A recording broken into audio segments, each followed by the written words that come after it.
வணக்கம் நண்பர்களே. இது வீடியல் விலாக்ஸ். கதை கேட்கலாம் வாங்க.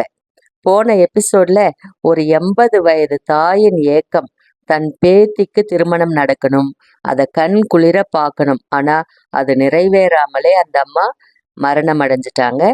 மேலே வந்தும் கூட அவங்க அந்த எண்ணத்திலேயே இருந்தாங்க. ஞானி அந்த அம்மாவை சமாதானப்படுத்தினாரு. அந்த ஆசை நிறைவேறணும்னு சொன்னாரு. கேசவன் நாராயணன் கதையை சொல்லும்படி ஞானி அடிக்கடி கேட்டுக்கிட்டே இருந்தாரு.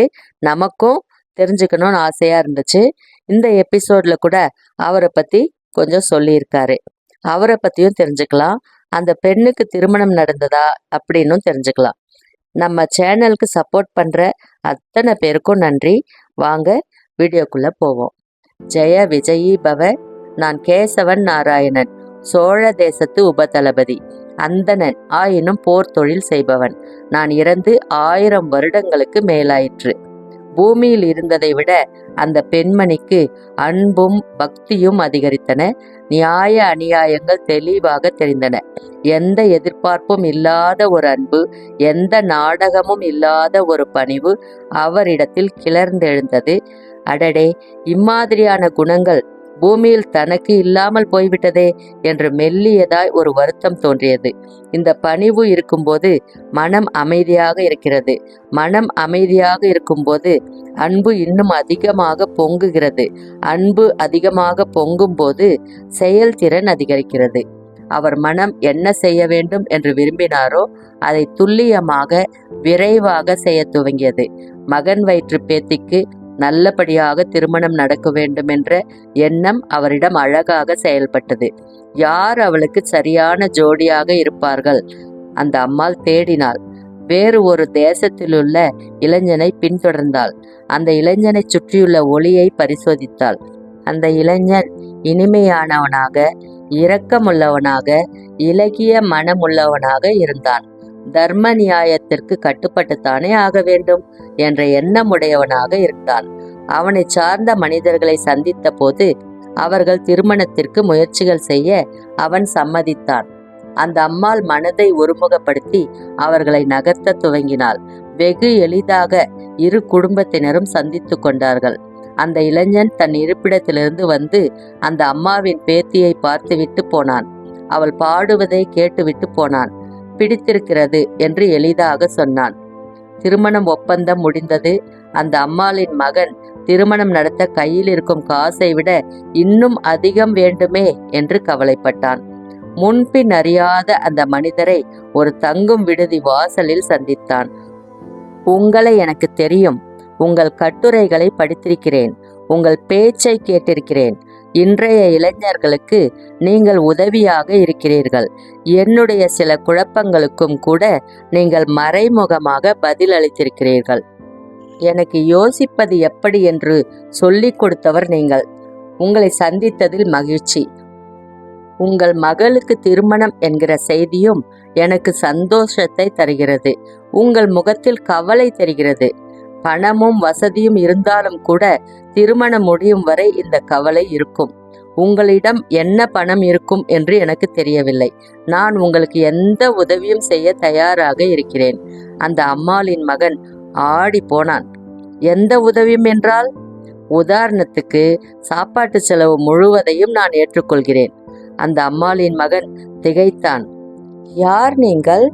எதற்காக என்னிடம் வந்து இவ்வளவு பெரிய உதவிகள் செய்ய முன்வருகிறீர்கள்? பொழுதுபோக்காக கட்டுரை எழுத ஆரம்பித்து மக்களுக்கு அது பிடித்திருக்கிறது என்று தெரிந்ததால் கூர்மையாக சிந்தித்து என்னால் முடிந்ததை எழுதி கொண்டிருக்கிறேன். அதற்காக இவ்வளவு பெரிய உதவி அவசியமா? நீங்கள் யார் என்று கூட தெரியவில்லை. இப்போதுதான் சந்தித்து அறிமுகப்படுத்தி கொண்டிருக்கிறேன். இன்னும் உங்கள் பெயர் கூட என் மனதில் சரியாக பதியவில்லை. அவர் குறுக்கிட்டு தன் பெயரை சொன்னார். தன் தொழில் பற்றி சொன்னார். வசதியானவர் என்பது அவர் நடத்துகின்ற தொழில் மூலமாக அறிந்து கொண்டான். அப்படியா? இரும்பு தொழிலா? எனக்கும் இரும்பு பற்றி சில விஷயங்கள் தெரியும் என்று பேச ஆரம்பித்தான்.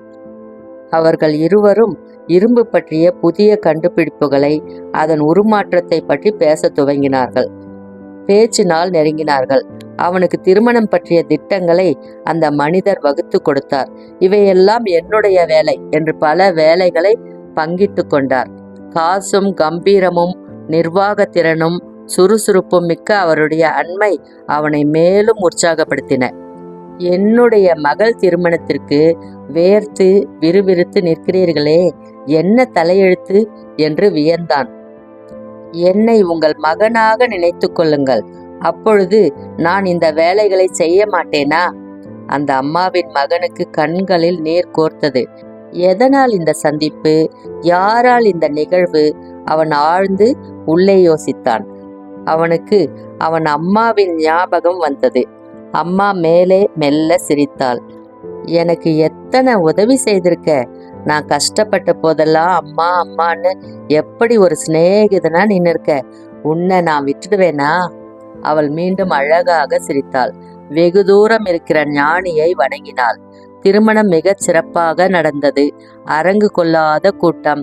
நகரின் முக்கிய பிரமுகர்கள் வந்திருந்தார்கள். சாந்தி முகூர்த்தம் முடிந்து குழந்தையின் தலையை தடவி மகன் உச்சி முகர்ந்த போது அந்த அம்மா மேலிருந்து ஆசீர்வதித்தாள்.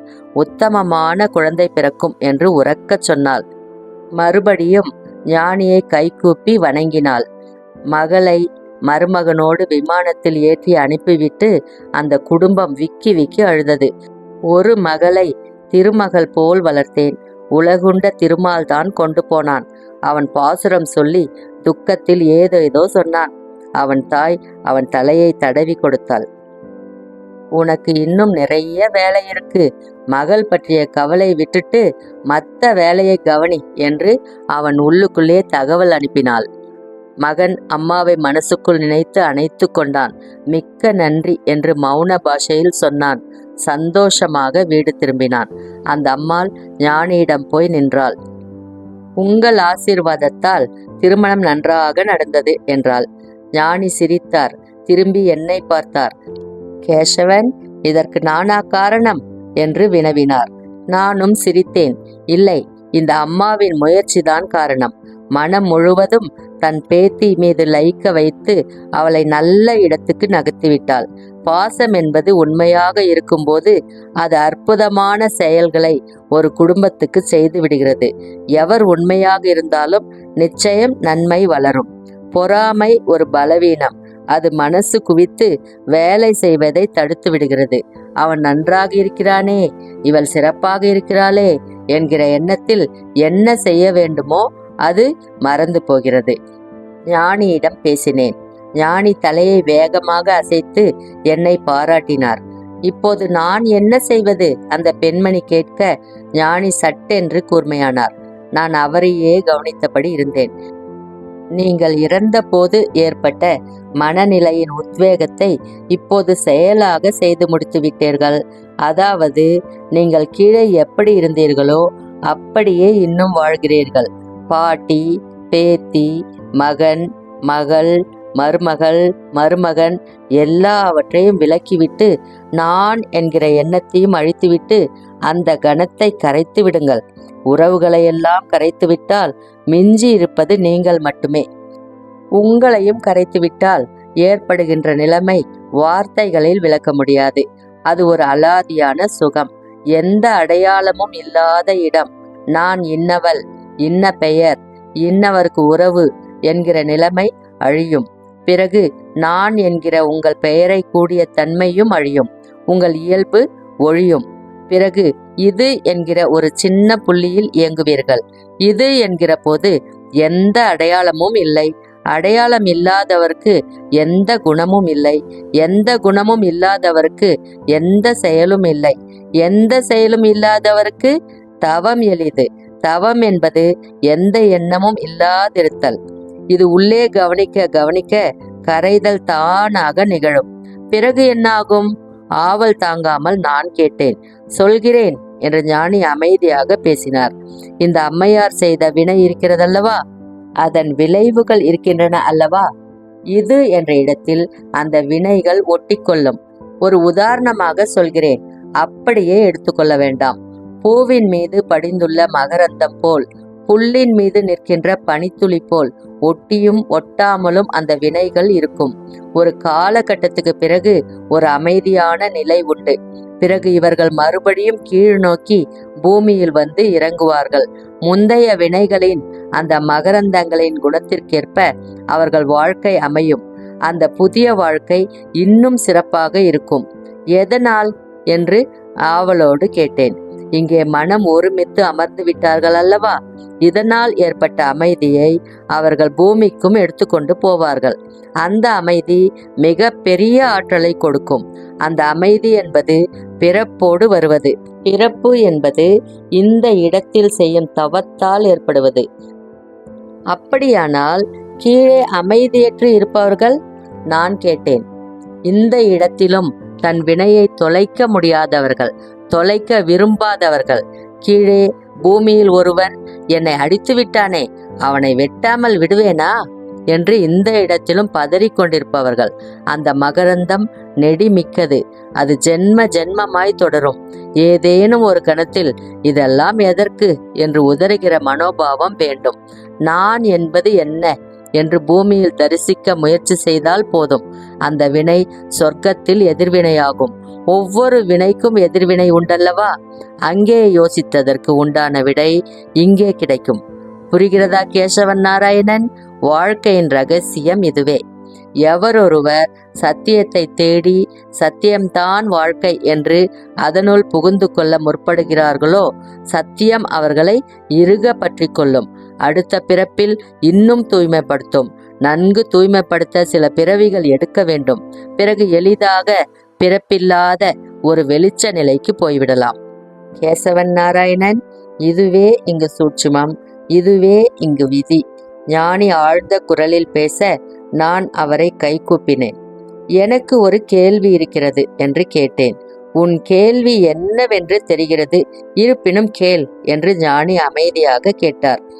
அப்போது நீங்களும் நானும் செய்து கொண்டிருப்பது செயல் அல்லவா?